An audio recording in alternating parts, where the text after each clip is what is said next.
Brian Duffy joins us at the desk as he does each and every Thursday about this time. But over the past couple of weeks, Brian, you're showing people how you create some of the characters that people see all over the place. Exactly, and obviously Iowa has more than its share. You know, I did a cartoon years ago that showed you know, Iowa's population compared to its hog population is there's 1 person per 6 hogs. Oh, okay, right. But I think that number's gone up over the last, I'd say, 5 or 10 years. There are at least 10 politicians per every person in the It's an amazing statistic that people don't know about. They don't know about it, you know, and I'm here to tell them about that. And it sounds like there's one family in particular that's been supplying a whole lot of these politicians. Exactly. So let's get right to it because we're going to be doing 3 caricatures. Whoa. Last week we had we were going to be drawing Jeb Bush, but he got trumped.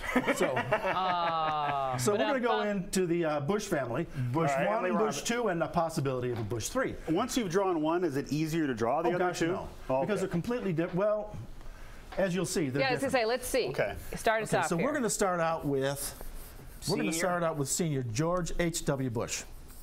A little more angular face. Kind of a diamond head. Now, is this when he was president, or is this now? This is when he was president. Okay. So we're going to make him a lot younger right now. Okay. So that's what I'd always usually start out with. Move the nose in. And then he had this kind of a crooked smile, too. Yeah. Now, he was never what would be considered a favorite in Iowa. He had won the caucuses at one point, but that was really prior to the conservatives, in essence, taking over the party. And he'd spent a lot of time here, and he'd beaten Ronald Reagan in the caucuses. Oh, that's right, yeah. But Ronald Reagan only spent one day here. Well, he's already spent enough time in Iowa, he said, I'm sure. Yeah, so he didn't really consider it very, very important. Next time around was a different story, obviously. But you know, there's a few little facts that people don't pay any attention to. They look at the Iraq War, the first Iraq War, as you know, something of a debacle, which it truthfully wasn't. It accomplished its mission. And here's the amazing thing, is that you know, the loss of life was very limited, number one. Number two, the United States actually did not go into debt on that war at all. In fact, we made, believe it or not, money off of it, a profit off of it, because there were 2 countries, Japan and Germany, that were not allowed to send any troops, so they sent money instead. I'll be darned. But we should do that more then. Well, we should have more people like him if we're going to be doing that type of thing, yes. So how do you have this in your head as to I think a lot of images? Sure. And a lot of these politicians, I've drawn them so many times that I could take my shoes off and probably draw them. You know, with my eyes closed. Well, next week. Okay. We'll try that next week. But quickly, that's George H.W. Bush. A lot more angular of a face. Okay. You know, there was always that preppy aspect. He looks happy. I was going to say, the hair looks perfect. Yeah. So then we move on to his son, which would be oldest Bush offspring. That would be W. W really didn't want anybody to focus on his his East Coast family. So he really focused on, his speech was really down home. He was a terrible orator. Really bad. Texan. Yeah. He had a lot of just great lines that you're going, what did he just say? No. Did he really say that? Is our children learning? Things like that. Yeah, put that food on my family. Yeah. Is that another one? Yeah. Or, you know, one of his famous ones was, people misunderestimate me. They did.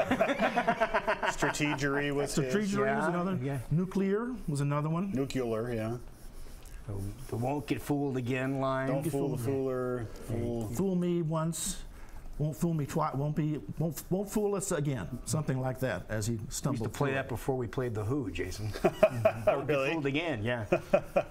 So his face is a little more compact. the same mouth generally, a little bit of the same nose. Kind of looks like a primate. I mean, he is. You know, I guess, if you would we like all to are. say that, you can. He did have that kind of a primate look to him, and in fact, there were a lot of illustrations, caricature illustrations that showed him generally as a primate. All right. I think it's the ears, and I also think it's the jawline, the nose, very close set eyes. Now, is that a family trait, the close set eyes? No, just him. Okay. You know, with it, I think if you look it up in the dictionary, they have some kind of Makes kind it of harder to see explanation. predators. Yeah, there's an explanation as to why somebody would have close set eyes. Okay. But we won't go into that. Now, Jeb is completely different. He It will does fit look him. completely different than his Yeah, he does. his brother. The shape of his head is more like this. It's more round. It's rounder, longer. Nose is completely different. It's kind of an upturned nose. Now, I'm going to be paying attention next time I see him on TV to all these little things you're saying. Well, this is the thing that really kind of upsets candidates too, is that, and I know this for a fact, when I was at the Register, I used to sit in on the editorial meetings, and I would actually sketch these people while they were talking. And they would always be looking at me, corner of their eye. Sure. Wondering, what is he doing to me? So, Did you ever do Bush's daughter, since they were kind of in the headlines back in the day? I don't know if I actually did. Yeah, the Bush twins had a few run-ins. My goodness. That just came to life. Drinking and things like that. But They were party animals. But you know what? I look at it this way. They didn't ask to be part of No. That's the scene, true. so Yeah. I've always left them out So of leave it. them out of it. That's But true. there's a lot of pundits out there that don't, and I think it's unfair. So, I mean, Yeah, there's been some I very agree. nasty jokes made about Chelsea Clinton, and also there's been a lot of nasty jokes made about the Obama girls too. But now, Jeb with the glasses, his glasses right up fairly high. So it's Right more now, he this. looks like Kim Jong-un. Well, Or Kim Jong-il, I guess. you know, the funny thing is, I did a caricature one time of Michael Dukakis. And I said, well, you know, something looks extremely familiar about this individual as I'm drawing this caricature. And I slapped a mustache on him. He turned into Saddam Hussein immediately. Oh, wow. Okay. Wow. So they got all three Bushes on one page. That is amazing. And you're right. Again, you drew the mouth, and that's what brought it to life. Amazing. And they're different, but Yeah, Different, but politics yet are. How somewhat you the do that. same. Well, wonderful. Well, I can't wait to see what you're doing next, but that is great. Brian Duffy, folks, great job. You need to sign that, too. You need We'll to sign that. art. Put your signature on that piece of art. We'll be right back. It is 9:41. You're watching Great Day.